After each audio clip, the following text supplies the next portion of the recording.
بسم اللہ الرحمن الرحیم۔ حضور صلی اللہ علیہ وسلم کے والد کی وفات۔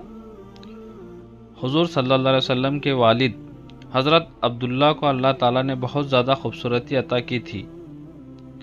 جو بھی انہیں دیکھتا اپنے دانتوں تلے انگلیاں دبا لیتا تھا، اس لیے مکہ والے بھی آپ سے بہت محبت کرتے تھے، کیونکہ حضرت عبداللہ اپنے چہرے کی خوبصورتی کے ساتھ ساتھ دل کے بھی بہت اچھے انسان تھے۔ غریبوں کی مدد کرنا، یتیموں کے لیے سہارا بننا اور بیوہ عورتوں کے لیے دوڑ دوڑ کر کام کرنا، یہ ان کی زندگی کے خاص عمل تھے۔ حضرت عبداللہ کے چہرے پر ایک نور چمکتا تھا، جو اس بات کا اشارہ تھا کہ یہ ایک ایسے نبی کے باپ ہے جو ساری دنیا سے گمراہی کو ختم کرے گا۔ ایک دن حضرت عبداللہ بازار سے گزر رہے تھے کہ ایک بہت مشہور جادوگر عورت نے حضرت عبداللہ کو آپ کے پاس بلایا۔ وہ جادوگر عورت بہت زیادہ خوبصورت تھی اور اپنے علم و ہنر کی وجہ سے لوگوں میں مشہور بھی بہت تھی۔ اس نے حضرت عبداللہ سے کہا کہ اے عبداللہ، تمہارے باپ نے زمزم کا کنواں کھودتے ہوئے نظر مانی تھی کہ ایک لڑکے کو ذبح کریں گے، پھر تمہارا نام آ گیا، لیکن تمہاری جگہ 100 اونٹوں کو ذبح کیا گیا۔ آج میں تمہیں 100 اونٹوں اس بات کے بدلے میں دوں گی کہ تم میرے ساتھ ایک رات گزار لو۔ حضرت عبداللہ نے کہا، ارے نہیں، یہ گناہ کی بات ہے، میں ایسے ہرگز نہیں کر سکتا۔ مجھے مرنا گوارا ہے، لیکن یہ گندا کام کرنا میں کبھی گوارا نہیں کر سکتا۔ اور پھر حضرت عبداللہ وہاں سے اپنے گھر کو چلے گئے۔ کچھ دنوں بعد عبد المطلب نے اپنے بیٹے عبداللہ کی شادی مدینہ کے ایک بہت اونچے خاندان کی لڑکی حضرت آمینہ سے طے کر دی، اور پھر کچھ دنوں کے بعد دونوں کی شادی ہو گئی اور حضرت عبداللہ بی بی آمینہ کو لے کر اپنے گھر مکہ آ گئے۔ اسی دن شام کو حضرت عبداللہ وہی جادوگر عورت میں پھر سے ملی اور وہ کہنے لگی، اے عبداللہ، میں کوئی بدکار عورت نہیں ہوں، بلکہ میں ایک شریف گھرانے سے تعلق رکھتی ہوں۔ میں نے اس دن جو تم سے کہا تھا کہ میرے ساتھ ایک رات گزار لو، وہ صرف اس وجہ سے کہا تھا کہ میں تمہارے ماتھے پر آخری نبی کا نور دیکھا تھا۔ میں چاہتی تھی کہ وہ نور میرے پیٹ میں آ جائے اور میں اس نبی کی ماں بن جاؤں، لیکن تمہاری بیوی آمینہ اس میں بازی لے گئی۔ حضرت عبداللہ اپنی بیوی آمینہ سے بہت زیادہ محبت کرتے تھے۔ حضرت آمینہ بھی بہت زیادہ خوبصورت تھی۔ شادی کے 2 مہینے بعد ایک رات حضرت عبداللہ نے اپنی بیوی آمینہ سے کہا کہ اے آمینہ، مجھے 3 دنوں بعد ملک شام کی طرف کاروبار کے لیے سفر کرنا ہے، تاکہ کچھ پیسے کما سکوں اور اپنے پیدا ہونے والے بچے کے لیے کچھ چیزوں کا انتظام کر سکوں۔ حضرت آمینہ نے کہا کہ آپ چلے جائیں گے تو میں اکیلی کیسے رہوں گی؟ مجھے آپ کے بغیر بالکل بھی اچھا نہیں لگے گا۔ حضرت عبداللہ کہنے لگے کہ اے آمینہ، تم پریشان نہ ہو، میں بہت جلدی واپس آ جاؤں گا اور تمہارے لیے خوب اچھے تحفے لے کر آؤں گا۔ اور پھر 3 دنوں کے بعد حضرت عبداللہ نے اپنا سفر کا سامان تیار کیا اور اونٹ پر بیٹھ کر ملک شام کی طرف چل دیے۔ جب وہ گھر سے نکل رہے تھے تو حضرت آمینہ دروازے کے پاس کھڑی اپنے شوہر کو امید کی نظروں سے دیکھ رہی تھی اور آنکھوں ہی آنکھوں میں ان کے کہہ رہی تھی کہ جلدی آنا، مجھے آپ کے بغیر بالکل بھی اچھا نہیں لگے گا۔ حضرت عبداللہ کا اونٹ چلتا جا رہا تھا اور حضرت آمینہ دروازے پر کھڑی اپنی محبت کو دور جاتا دیکھ رہی تھی۔ حضرت عبداللہ 10 لوگوں کے قافلے کے ساتھ ملک شام کی طرف روانہ ہوئے۔ راستے میں ان کی طبیعت خراب ہو گئی اور مدینہ ہی میں اپنی نانی کے گھر رک گئی۔ وقت گزرتا گیا۔ حضرت آمینہ ہر روز اپنے شوہر کا انتظار کرتی رہی، ہر آنے جانے سے ان کی خبر معلوم کرتی کہ میرے شوہر عبداللہ کب آئیں گے، لیکن ان کو کوئی صحیح جواب نہ ملتا۔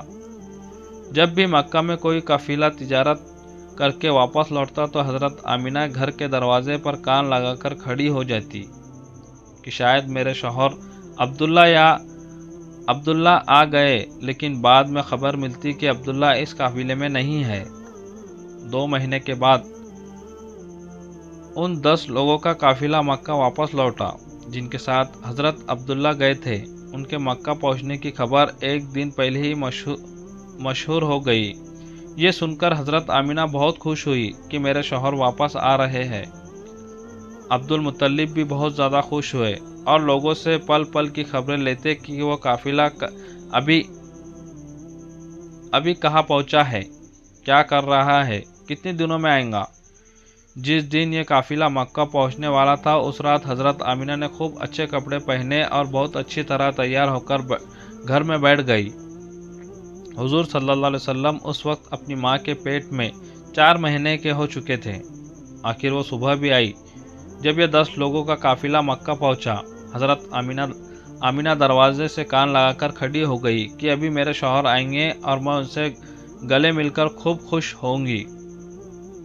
عبد المطلب کو بھی جیسے خبر ہوئی کہ دوڑتے ہوئے قافلے کے پاس پہنچے، لیکن حضرت عبداللہ نظر نہیں آ رہے تھے۔ پریشان ہو کر قافلے والوں سے پوچھا کہ میرا لڑکا عبداللہ کہاں ہے، وہ نظر نہیں آ رہا ہے۔ قافلے والوں نے جواب دیا کہ وہ جاتے وقت مدینہ کے پاس راستے ہی میں عبداللہ کی طبیعت خراب ہو گئی تھی، اس لیے وہ مدینہ میں ہی اپنے نانی کے گھر رک گئے تھے۔ اس کے بعد ہمیں بھی نہیں پتا۔ یہ سنتے ہی حضرت عبد المطلب نے اپنے بڑے بیٹے حارث کو کہا کہ اے حارث، جلدی سے اپنا گھوڑا نکالو اور مدینہ کی طرف سفر کرو اور جا کر دیکھو کہ میرے بیٹے عبداللہ کی کیا حالت ہے، اور پھر جلدی سے آ کر مجھے خبر دو۔ حضرت آمینہ کا دل آج پھر سے ٹوٹ گیا۔ وہ امید باندھے بیٹھی تھی کہ آج میرے شوہر آئیں گے، لیکن خبر تو کچھ اور پہنچی۔ ادھر حضرت حارث نے بہت تیزی سے اپنا گھوڑا مدینہ کی طرف دوڑایا۔ 3 دنوں کے سفر کے بعد وہ مدینہ پہنچے اور نانی کے گھر جا کر معلوم کیا کہ عبداللہ کہاں ہے، تو ایک دل کو دہلا دینے والی خبر ان کے کانوں میں پڑی۔ گھر والوں نے بتایا کہ اے حارث، عبداللہ کی طبیعت بہت زیادہ خراب تھی، انہیں دل کا دورہ پڑا تھا اور ان کی ابھی 1 مہینے پہلے وفات ہو چکی۔ ہم نے انہیں نابیگا نام کی جگہ پر دفن کر دیا ہے۔ یہ سن کر حضرت حارث کو بھی آنکھوں سے آنسو آ گئے، کیونکہ وہ بھی اپنے چھوٹے بھائی عبداللہ سے بہت محبت کرتے تھے۔ اور پھر یہ واپس مدینہ پہنچے اور اپنے باپ عبد المطلب کو خبر دی تو حضرت عبد المطلب کے ہوش اڑ گئے۔ اچانک ان کی آنکھوں سے آنسو بہنے لگے اور اپنے بیٹے عبداللہ کی وفات کا غم برداشت نہ کر سکے، لیکن فوراً خود کو سنبھالا اور سارے لوگوں کو جمع کر کے کہا، اے لوگو، آمینہ کو اس کی خبر نہ ہونے دینا، کیونکہ اس کے پیٹ میں عبداللہ کا بچہ ہے۔ میں چاہتا ہوں کہ میرے بیٹے عبداللہ کی نسل آگے چلے، وہ بے اولاد نہ رہے، اس کے گھر بھی ایک لڑکا ہو جو میرے عبداللہ کا وارث بنے۔ حضرت عبد المطلب نے شفا نامی ایک دائی کو بلایا اور کہا، اے شفا، تم آمینہ کو بہت سمجھا بجھا کر اور بہت تسلی دے کر یہ خبر سنانا کہ ان کے شوہر کی وفات ہو گئی ہے، لیکن دھیان رکھنا کہ ان کے اوپر زیادہ بڑا صدمہ نہ لگنے پائے، کیونکہ ان کے پیٹ میں بچہ ہے۔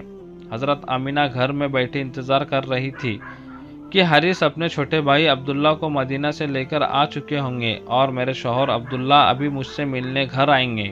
اتنی دیر میں حضرت شفا گھر پہنچی اور حضرت آمینہ کو اپنے پاس بلا کر فرماتی ہے کہ آمینہ، تم پریشان نہ ہونا، میں تم کو ایک بات بتانے آئی ہوں، تم خود کو سنبھال لینا، اپنے شوہر کی خاطر اور اپنے اس بچے کی خاطر جو تمہارے پیٹ میں، خود کو سنبھال لینا، کیونکہ تمہیں صدمہ لگنے سے اس 4 مہینے کے بچے کو نقصان ہو سکتا ہے۔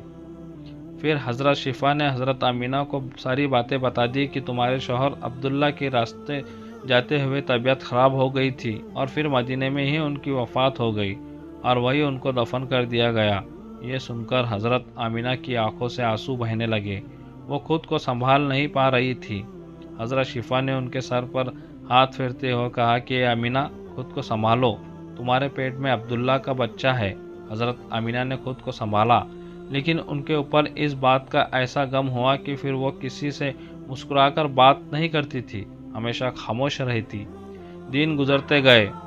حضرت آمینہ ہر پل ہر گھڑی اپنے شوہر عبداللہ کو یاد کرتی تھی، لیکن پیدا ہونے والے بچے کی خاطر اپنے دل کو سنبھالے رہتی۔ عبد المطلب اور ان کے سارے لڑکے دن رات یہی امید لگائے رہتے اور اللہ سے دعائیں کرتے کہ اللہ میرے عبداللہ کے لڑکے کو صحیح سلامت اس دنیا میں بھیج دینا تاکہ عبداللہ کی نسل باقی رہ سکے۔